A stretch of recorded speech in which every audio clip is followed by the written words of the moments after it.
The purpose of this example is to demonstrate the impact that improper adjustment of the gain trim can have on the quality of your recordings. If the trim is too low, you'll probably have a weak-sounding, noisy mix. If the trim is too high, you'll probably hear distortion. The goal is to set the input level as hot as possible without causing any distortion. In the analog domain, it's desirable to push the levels in many cases to get the signal as far away from the tape noise floor as possible.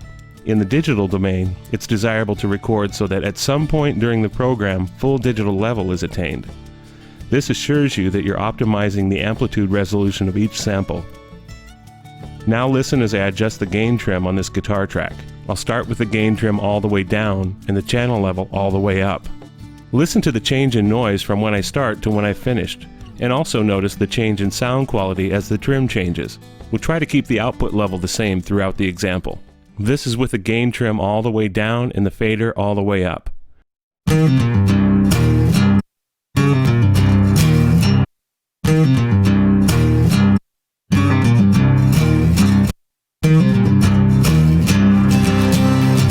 This Mackie D8B is pretty quiet, so we won't hear much noise. If you had a lower quality mixer, the noise level might be a little bit more like this.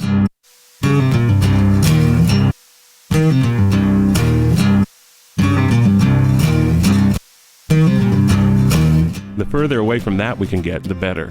In any case, there's still a dramatic sonic quality difference between improper and proper gain trim adjustment. Now listen as the trim increases and the fader decreases.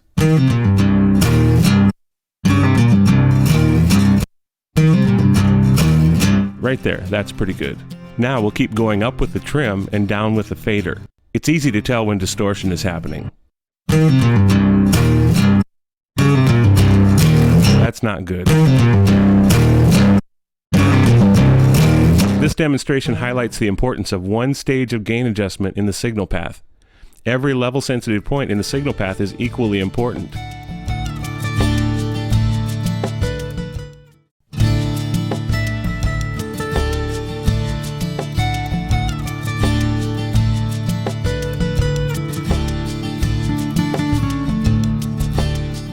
Throughout this example, you'll see two different meters displayed on screen, a VU meter and a peak reading digital meter.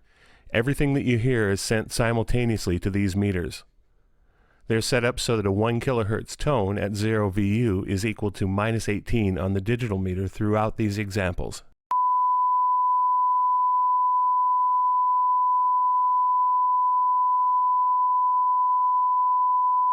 Notice the difference in how quickly they respond to the different types of sounds. Expect to see the digital meter approach or reach peaks at times when the VU meter seems fairly conservative. The VU meter, the meter on the left, reads average signal levels. The peak meter on the right is from the Waves collection of plugins. This meter is actually capable of reading peak and average levels. This is extremely useful. Where digital peaks can ruin your recording, it's still very practical to check your music on a VU meter, since it equates more closely with perceived volume. Watch how the meters respond to this acoustic guitar.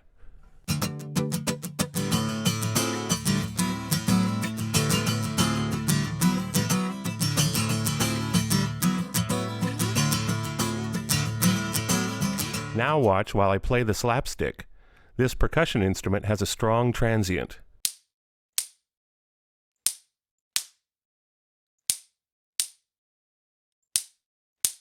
Here's a crash cymbal.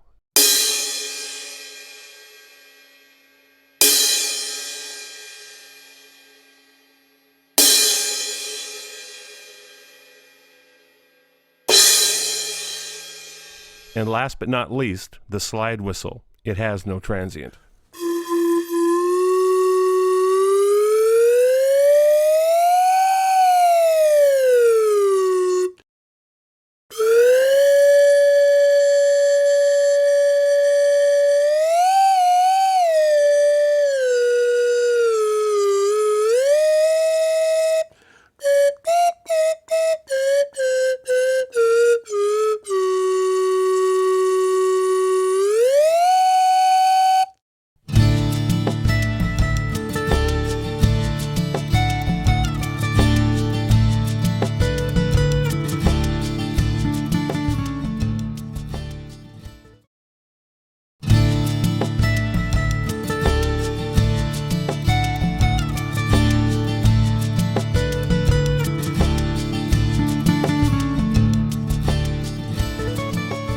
The purpose of this video example is to demonstrate the power of the parametric equalizer.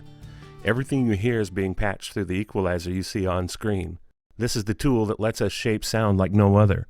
The unique characteristic of the parametric equalizer is its ability to control the width of the band of frequencies being adjusted. This parameter is called the Q, symbolized by the letter Q. The three main controls on the parametric EQ are the boost cut control, the frequency selector, and the bandwidth control, which controls the Q. Wide Q settings produce very broad EQ changes and can cover multiple octaves. Narrow Q settings are typically a quarter of an octave or less. A bandwidth this narrow provides ultimate control and is especially valuable in seeking and destroying problem frequencies. This ultimate audio shaping tool is indispensable.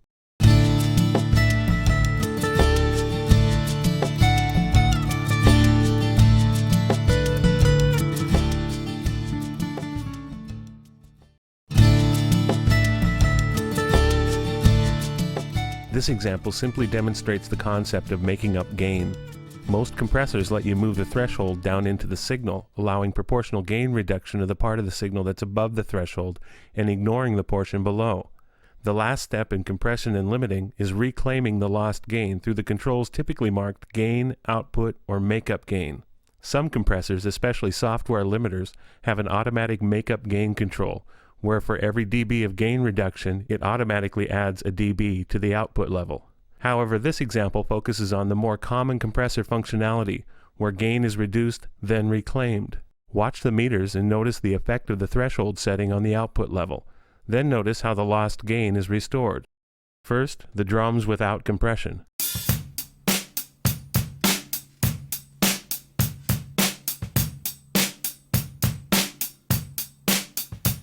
Now we adjust the threshold for the desired gain reduction.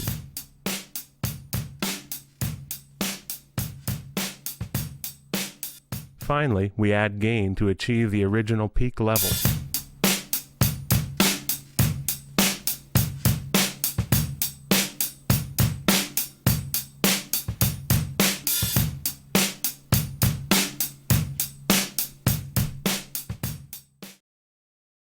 In this example, I'm going to speak into a microphone in several rooms in my house. I'll use a Shure KSM 141 in omnidirectional configuration from a distance of 18 inches. Each of these textures is available for you to use in a creative way. First, I'll move into the living room. In 1877, Thomas Edison made the first recording of the human voice, singing "Mary Had a Little Lamb" on a tinfoil cylinder phonograph. Now the bathroom. In 1947, the big six record companies, Columbia, Victor, Decca, Capitol, MGM, and Mercury, controlled the majority of the recording industry. But teenagers rejected the majority music style, giving opportunity to the rise of new small independent labels. And the kitchen? In 1945, Signal Corps Captain John Mullen found magnetophones at Radio Frankfurt in Germany and 1,000-meter reels of 6.5mm ferrite-coated BASF tape with 20-minute capacity. He mailed 2 machines to the U.S. with 50 reels of tape, and after the war worked on them to improve the electronics. In the family room. In June of 1947, Mullen demonstrated magnetophones to Bing Crosby Enterprises. NBC had refused to record his show. In the fall, Bing moved to ABC with his new sponsor, Philco, and he brought with him Mullen's magnetophones to tape his new season shows. And now, under a thick blanket. Jack Mullen, then Bing Crosby's recordist and chief engineer, began working at the newly established electronics division of Crosby Enterprises to develop a magnetic TV recorder.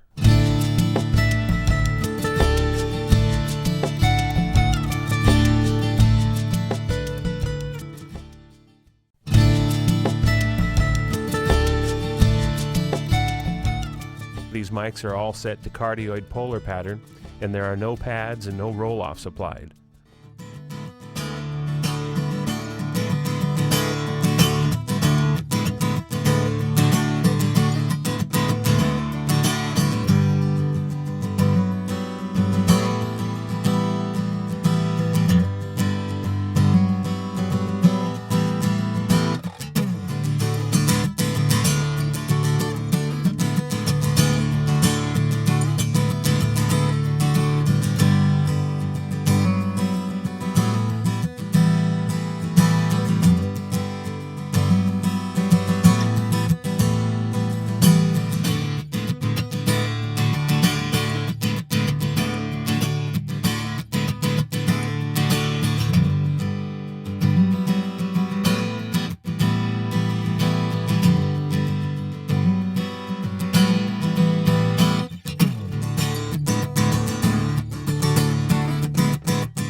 The real-time analyzer uses a calibrated omnidirectional microphone to listen to your system.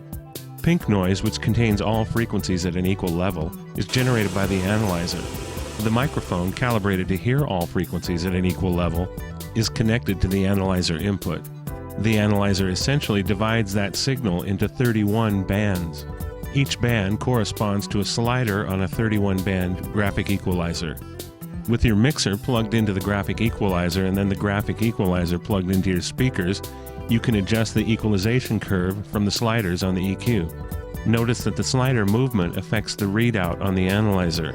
Using a system like this, it's possible to achieve a flat frequency response for your monitor system. Simply fine-tune the slider adjustments on the graphic equalizer until the curve looks flat. It's normal for a system to roll off below about 40 or 50 Hz, but other than that, it should be fairly flat throughout the spectrum. Adjust your analyzer so that the peaks hold. Over the course of the analysis, you'll be able to see which frequencies need to be adjusted and by how much.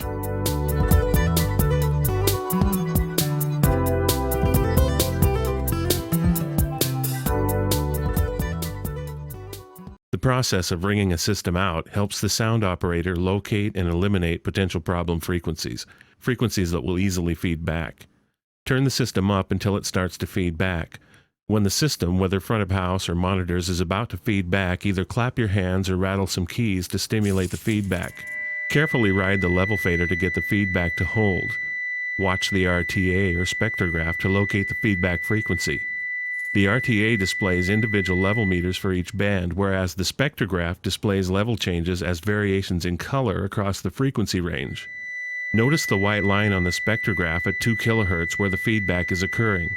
Next, cut the narrowest band available centered on the problem frequency. The feedback should disappear. Once you eliminate a feedback frequency, continue to turn the system up until another frequency feeds back, and then decrease that frequency on the equalizer.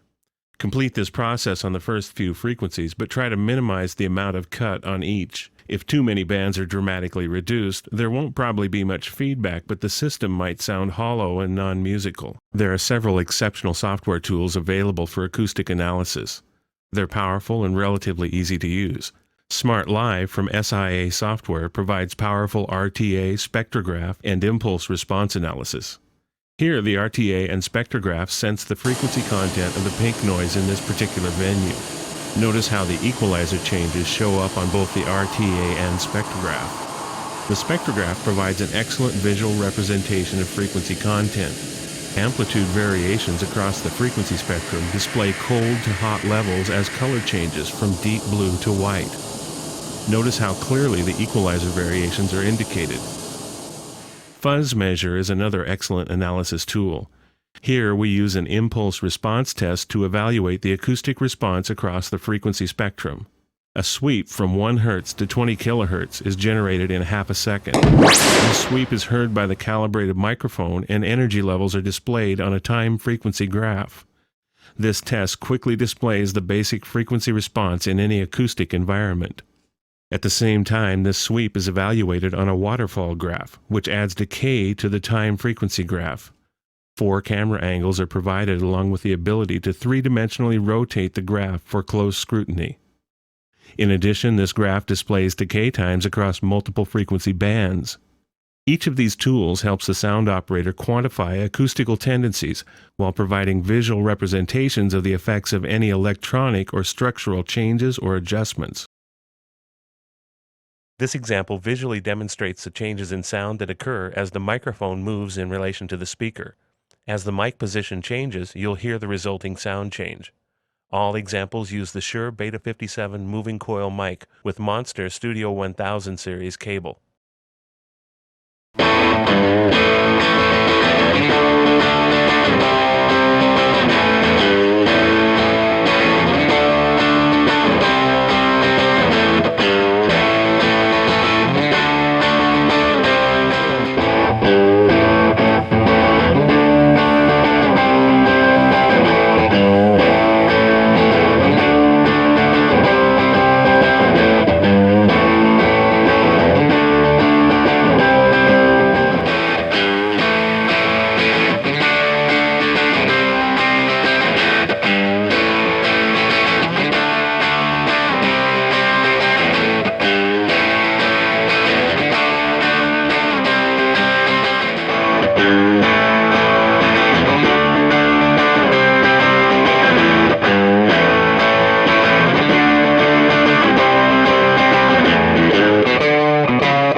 This video example demonstrates the powerful effect of equalization on the guitar sound.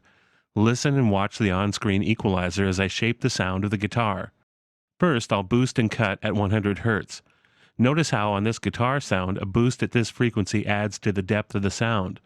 Although this might be appealing on a single guitar, in a mix, boosting here will probably conflict too much with the bass guitar, kick drum, or other instruments with dominant lows.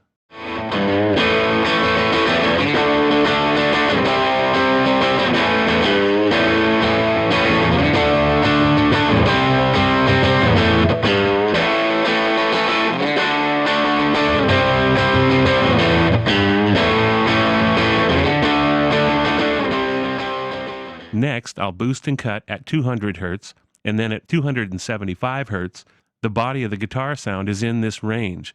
Depending on the guitar sound, these frequencies might make the sound meaty and thick, or cloudy and muffled.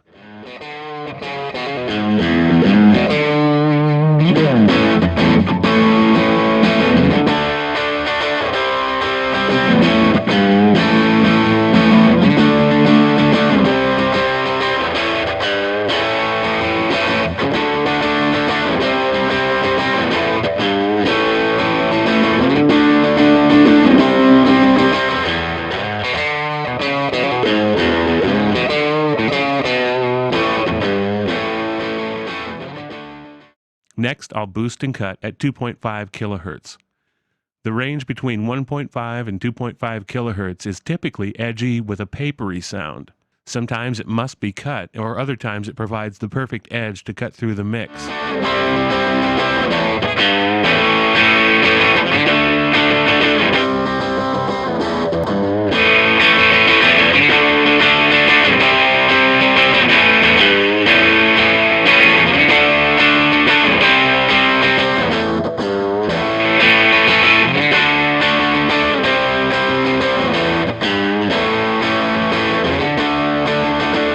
Next, I'll boost and cut at 4 kHz.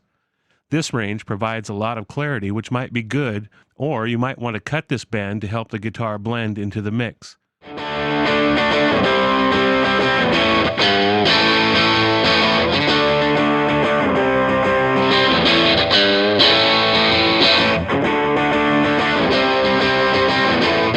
Finally, I'll sweep through the highs, mids, and lows. Notice the character of the sound changing. If there's an ingredient of the sound you don't like and you want to get rid of it, try setting up a very narrow bandwidth and sweeping a drastic boost through the suspected problem range. As the undesirable range is boosted, it's easy to hear. Once you've isolated the problem, simply change the boost to a cut and you can remove all or part of the unwanted frequencies. This is also a convenient technique to isolate important frequency ranges that you like when combining similar sounds.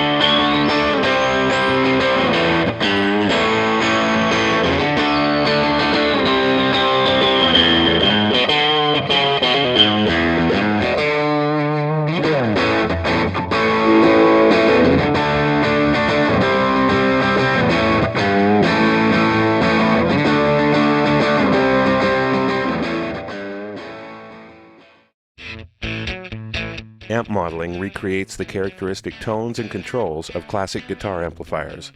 It's amazing how close these models are to the real thing and how much more powerful they've become in recent years.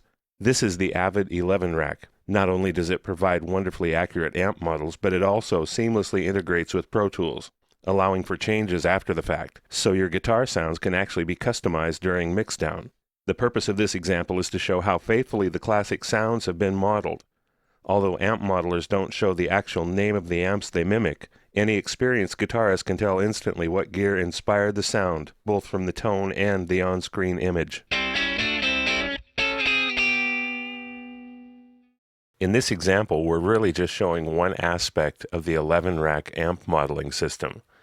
Notice on screen here that there are several effects in this chain, and any of them can be on or off, and they can all be modified in some way. Right now I just have volume control set and amp and cabinet, so either one of those can be changed. The fact that I have the amplifier on here, notice that we can just scroll through all different types of amplifiers, and you notice that they all have a familiar look, and they might not say the name brand, but you can usually tell exactly what they're going for. These effects can be moved around in any way. You can change the order of the effects, and then once you have highlighted an effect, you can operate the controls, determine how deep and fast the chorus you want, what kind of sound you're looking for. So it's really very, very flexible, and it's a great way to get really cool guitar sounds.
Watch as I equalize this bass guitar sound.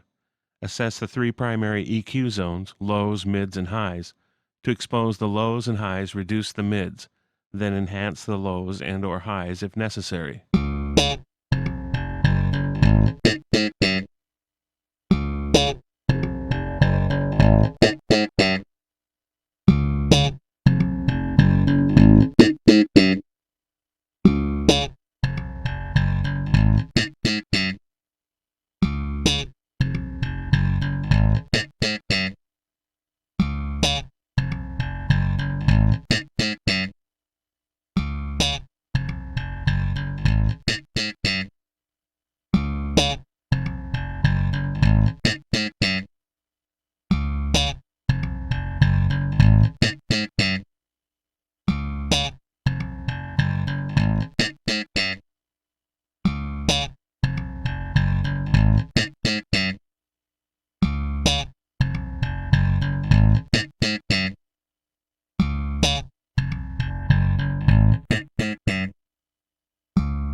On each drum, spend some time moving mics around to get the best sound possible without EQ. Listen and watch as I change the placement on the Shure Beta 52 in the kick drum. Remember, the tone is toward the rim of the drum head, and the aggressive, edgy sound is at the center.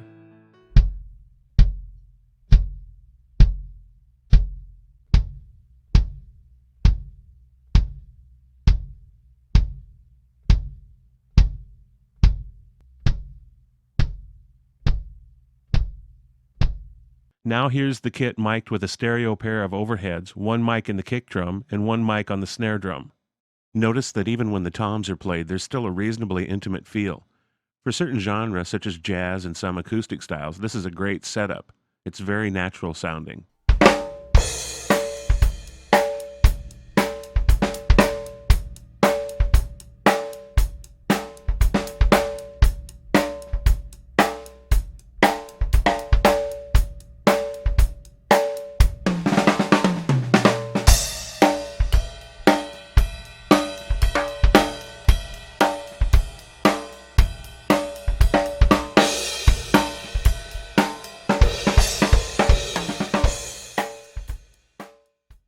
Now here's the same kit with tom mics. Notice how much warmer and smoother the toms sound with the close mics, and you have a lot of specific EQ and effects control over them in the mix. In a live setting, it works well to use mounts that attach to the drums. In the studio, we typically avoid doing anything that touches the drum.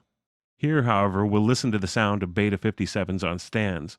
Then we'll try a small condenser mic, the Beta 98, that has a very interesting mount.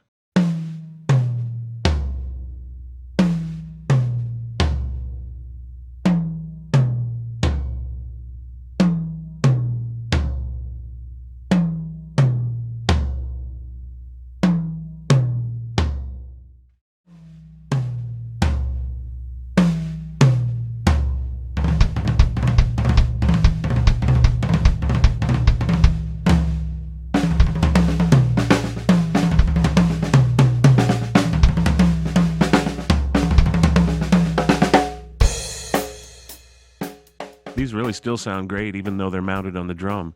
Mounting to the suspension mount, which is how these rack toms are mounted, is a good choice, since still nothing is really touching the drum.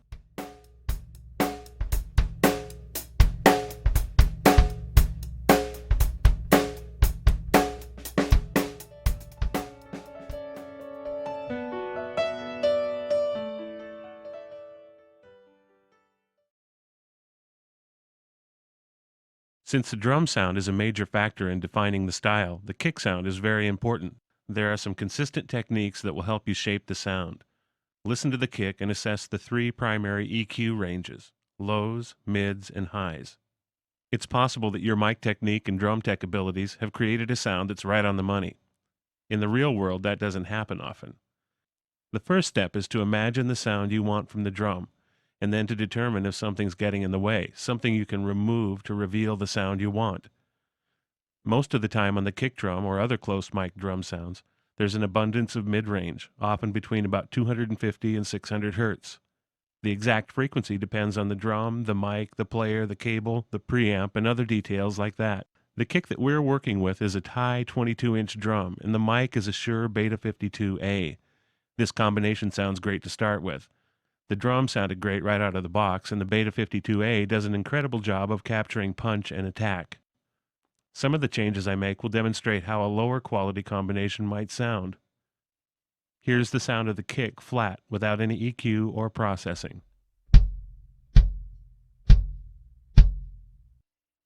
And here's what a kick often sounds like before EQ and processing.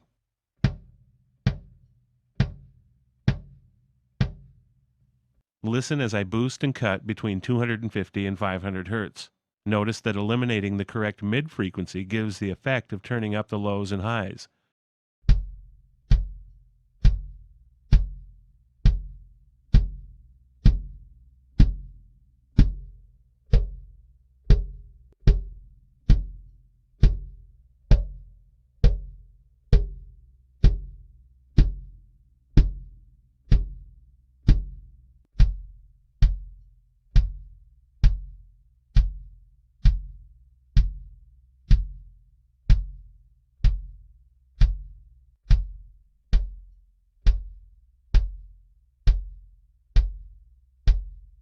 Shaping a sound by adding and subtracting maintains great integrity in the signal path.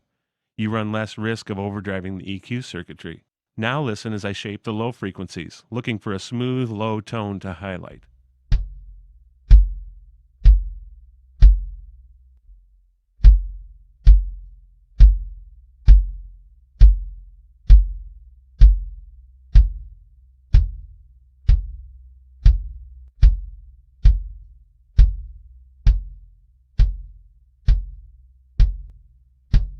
Sometimes, depending on the genre, the low frequency should be turned down to leave room for other instruments. In other styles, the kick is massive in the low frequencies. The amount of attack you include in a kick sound is very dependent on the musical style. If you have a full mix with a lot of low frequency ingredients, the attack is very important and should be exaggerated. If the style is very open and natural, a smooth, mellow kick sound is appropriate. Listen as I shape the highs in this kick sound.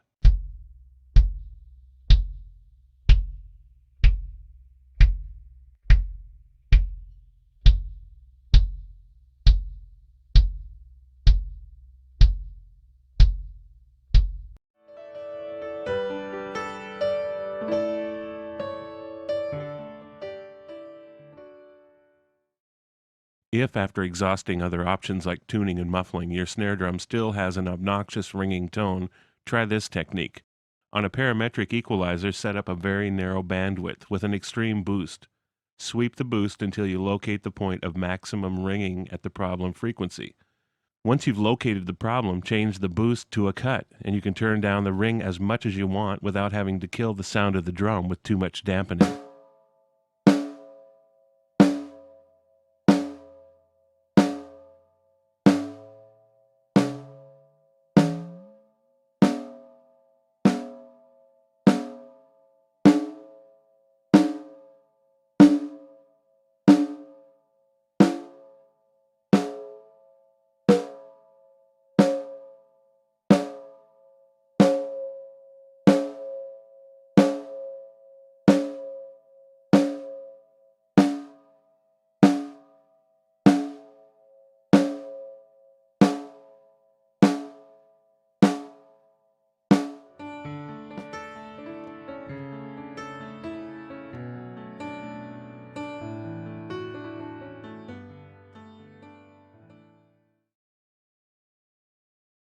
These three stereo mic setups demonstrate some techniques that provide a wide stereo image, popular in songs where the piano is dominant.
Most acoustic guitars with electric pickups provide a signal that sounds unattractive and is difficult to blend into the mix. The first thing I usually do when equalizing the acoustic guitar is set up a narrow cut somewhere between 1.5 and 2.5 kilohertz. This range is typically in the way of a warm acoustic sound. Imagine the sound you don't like about the electric acoustic guitar. It's somewhere in that frequency range. Next, assess the low frequencies. Depending on the instrument and the song, you'll probably want to boost or cut at around 100 Hz. Be careful of boosting in this range because it usually conflicts with the bass and/or drums. Finally, look for a clean high end for a little sizzle and clarity, typically in the range between 4 and 8 kHz.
Mic position is critical to the sound of the acoustic guitar. To enhance mid-frequencies, position the mic between the bridge and the end of the guitar. To enhance bass frequencies, position the mic over the sound hole. To enhance high frequencies, position the mic over the neck. Before you apply equalization, move the mic between the neck and the end of the body until you find the most musically appropriate sound. The right sound is the one where the perfect mic is located in the perfect position.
During mixdown, equalization is used not only just to shape the sound, it's also used to make things fit together into one efficient and punchy mix.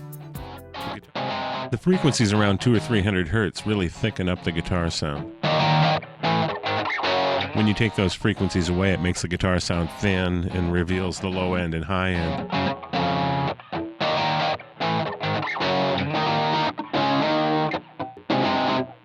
These frequencies around 500 or 600 Hz also thicken up the sound. This can help the guitar sound blend into the mix a little bit better.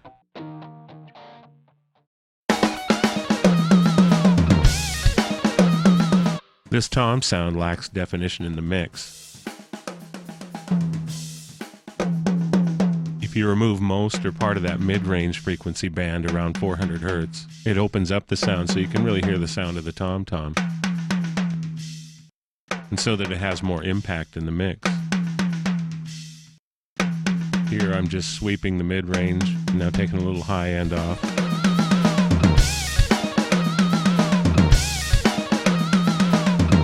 Now listen as I bypass the EQ.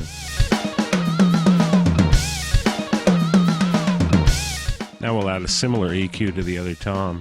These toms now can be heard better in the mix and don't quite get in the way as much.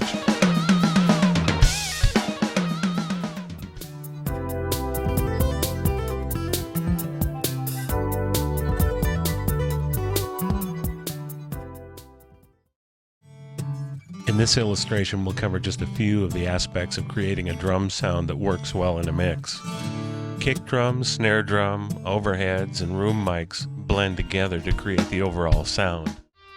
Start with the kick drum by isolating the frequencies that get in the way of the sound that you really want. Here I'm sweeping a cut in the mid frequencies between about 300 and 600 Hz.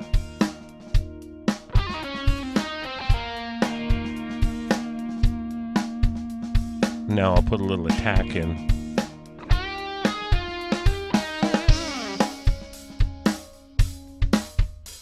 In the mix, the snare drum usually needs a little bit more high end to cut through.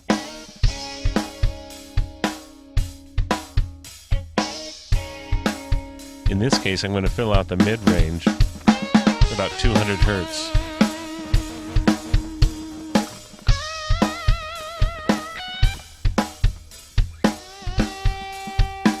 Now I'll put a high-pass filter in to eliminate unwanted frequencies.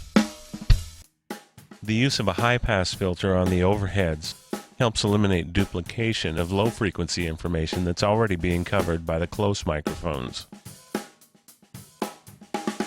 Also, add clarity to the overheads by using a shelving filter to increase the frequencies above about 10K or so. This technique really helps clean up the drum sound. Use the hi-hat mic just to position the sound of the hi-hat.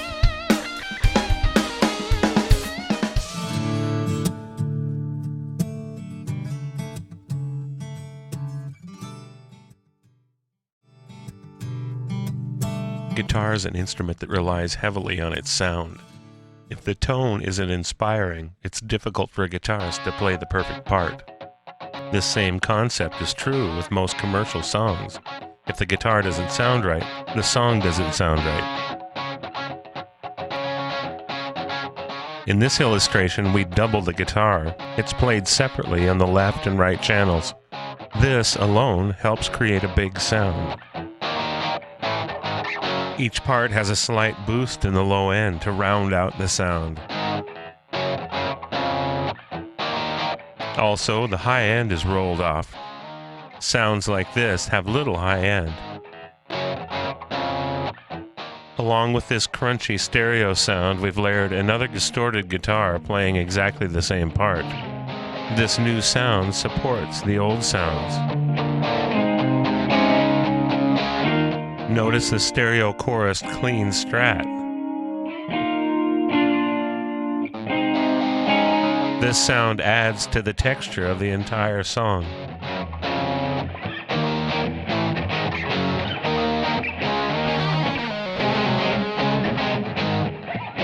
What feels like one part is actually several parts layered to create an overall effect.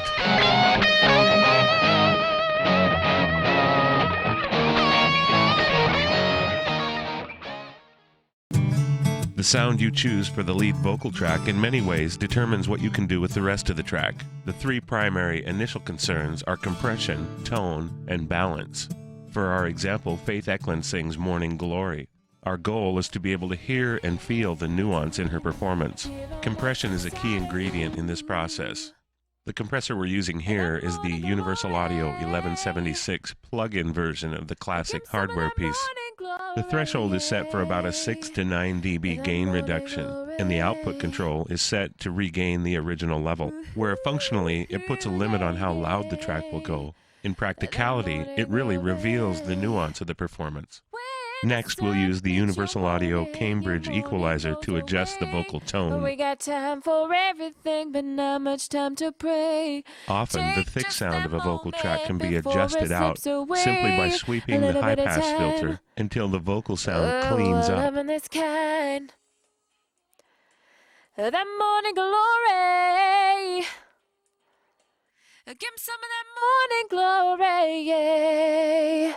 That morning glory. Next, consider the mid-range.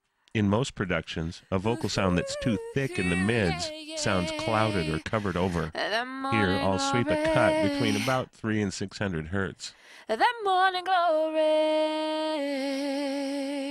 There's usually one spot where this cut will make the vocal sound more open. Give me some of that morning glory. Next, adjust the highs. A boost between 4 and 6 kilohertz can help intelligibility, but it can also make the vocal sound harsh and brittle. Fine-tune this adjustment in context with the rest of the track playing back. Each compressor and equalizer has its own sound, so try several and choose the one you like the best. Now listen as I bypass the EQ.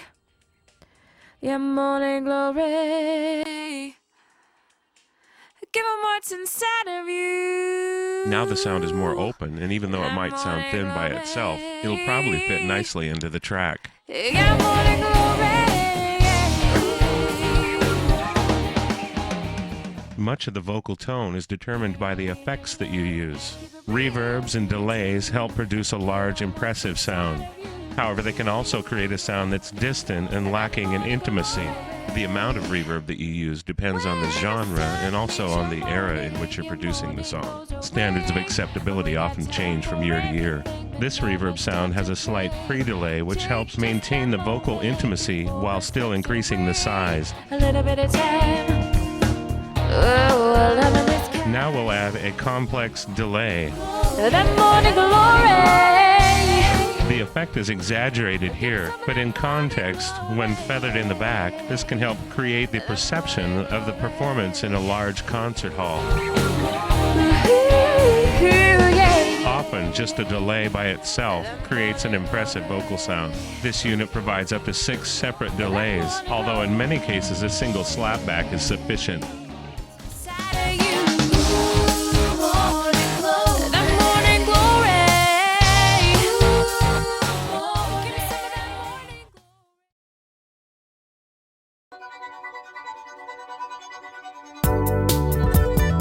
The drums and bass provide the foundation for the entire arrangement. It's well worth spending the time to be sure that the EQs and processing work together in a way that supports the rest of the production. First, I'll work on the kick drum. I really want to just make sure that the sound isn't too boomy and overwhelming for the rest of the arrangement. I also want to shape a sound that I know I can complement with the synthesizer bass.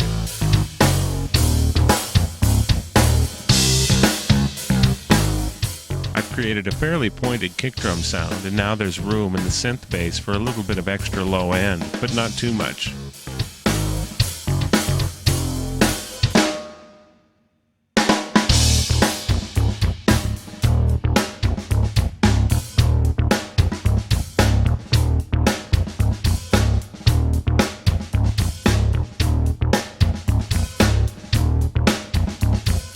I also create a little bit of an edge in the bass sound just so it can be heard in the mix without being too loud.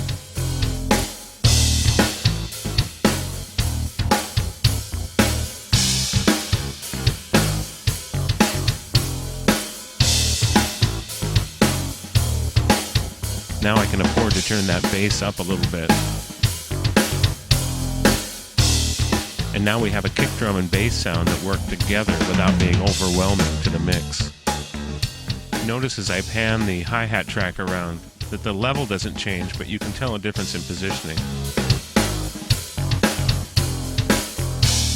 Now we have something we can work with for the rest of the mix.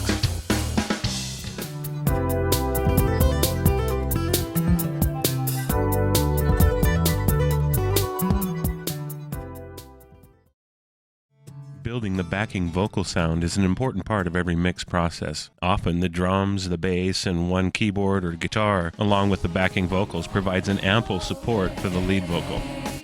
This is Faith Eklund again, singing a two-part background which is doubled on each track, so there's essentially 4 tracks total. As we listen to this one track, we'll consider equalization and compression on the backing vocal tracks.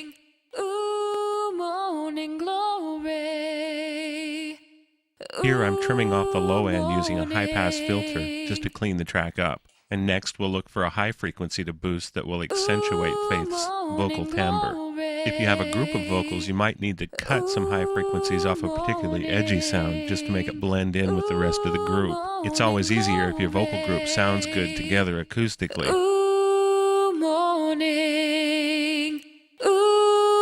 I've also compressed each of the 4 vocal tracks separately to help increase the blended tone. It's also a good idea to run the entire group through a separate compressor or limiter. This helps round off the edges of a poorly blended mix or a vocal group that doesn't blend well together naturally.